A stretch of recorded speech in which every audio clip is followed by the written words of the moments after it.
بالله من الشيطان الرجيم بسم الله الرحمن الرحيم إن الحمد لله وكفى وصلاة الله وسلامه على أشرف الأنبياء سيدنا محمد صلى الله عليه وسلم وعلى آله وأصحابه وعلى كل من اهتدى.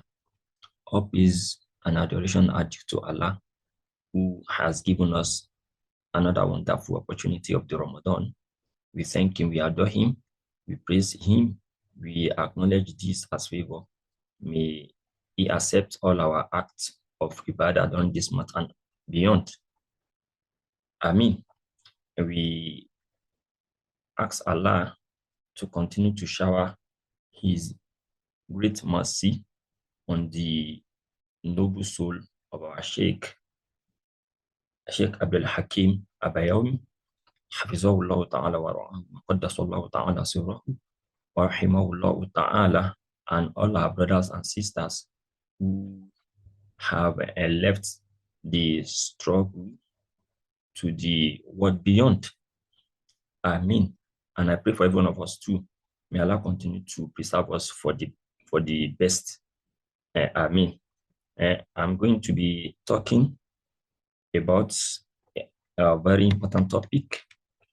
And this is going to be coming in series, maybe like 2 or 3 times within 5-10 minutes, inshallah. And the topic for me is very important because this is one of the best time in the life of humanity, and that is the month of Ramadan, where we are able to demonstrate a lot of things, capacity, religious devoutness, if that word is correct. So what I'm trying to do in my series is going to be centered around the practical importance of certain 4 aspects of Ramadan. And the topic, like I'm showing on my screen, is understanding the practical importance of the 4 aspects of Ramadan. These 4 aspects, I'm going to be identifying them, then looking at their significance, importance, and their relevance in the life of human being generally and Muslim in particular. Now, these are the 4 aspects of Ramadan activities that I intend to discuss and also to explore in order to show us how effective Ramadan could be in our life during and after Ramadan, both in the aspect of our religious endeavor and life goal, personal or communal goal. So the first thing first, is that scholars have been talking about Ramadan, and that is very obvious that it has a lot of good benefits and importance, both spiritually and mundane wise. But I'm going to be focusing on certain salient points, which I've termed to be 4 main aspects of Ramadan activities. And the first one is what I call self-restraint. And that means imsak, to be able to control yourself. Ramadan easily brought this for everyone. You could see somebody that will say,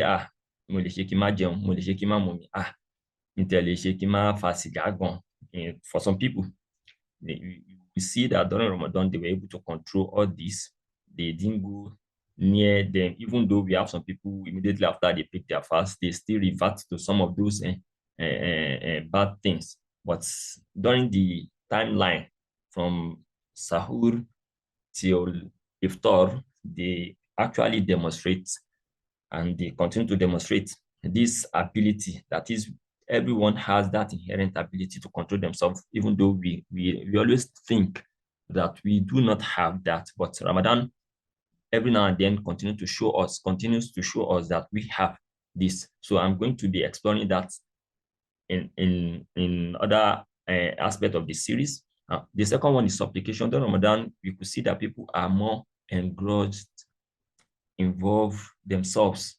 They involve themselves so much in calling on Allah that everywhere you get to, people try to watch their mouths and what they say to one another. And this is very important, and as we shall come to see. So the night session, this is one of the beauties of Ramadan, that it has one special night. And apart from that, all the nights of Ramadan, and as we shall even come to see, that night particularly is very important in the life of humanity. And the last one here is charity. Also in Ramadan, you could see people give freely, volitionally, without looking back. The level at which we are able to give out in Ramadan cannot be compared with every other month in our lives. So I want to also emphasize this in later. So if, as you can see below, each of these things I've tried to understand them in a broader understanding. That the first one, like self-restraint, I see it as that human capacity to have control over their thoughts and their mental activities and their physical capacity. So during Ramadan, we are not meant to engage in certain thoughts. Likewise, we are not meant to engage in certain activities, and we actually demonstrate this even though outside Ramadan, we always see ourselves as if but we were able to demonstrate it during Ramadan. So we are going to look at this from a broader perspective and see how it affects and how it could influence our life, even our own personal life and communal group. The second one is what I call spiritual activities. You can see everybody become what I will call enyolong overnight. So it is not overnight. It has been, people have been saying Ramadan, but during when we are saying Ramadan, everybody have started preparing their mind, getting themselves ready spiritually. And the second one here is, I see it from a broader perspective, that night session that is very important in Ramadan actually boils down to how each and individual were able to manage their daily activities in order to have the benefits, in order to get the benefit of the night. Look at Tarawih, for instance, and look at Qiyamul Layl. And as we shall come to see, even people of the world, quote and unquote, they don't joke with the night. That means they were very conscious of their time and how they spend it. And this is very important for human success. The last one, which I've termed in a broader sense, is resource management and social capital aspect. What do I mean? During Ramadan, we're able to concentrate, manage our resources around certain goals. This is all I call resource management. And this does not center only on individuals. We also try to extend this.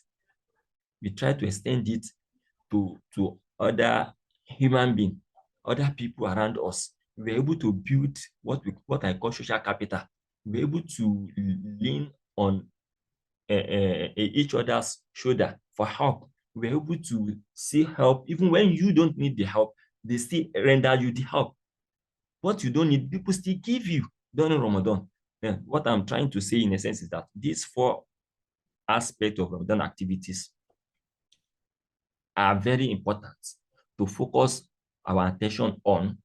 And beside that, as we are going to see in the next series, how each of these, what I call four main aspects of Ramadan, could be adapted, could be made to reflect, could be employed to improve our individual life, communal life, pursue our goals, and achieve our aims. Inshallah, I will stop here. Subhana rabbika rabbil izzati amma yasifun wa salamun ala al-mursalin walhamdulillahi rabbil alamin. Sallu ala nabiyil karim sallallahu alayhi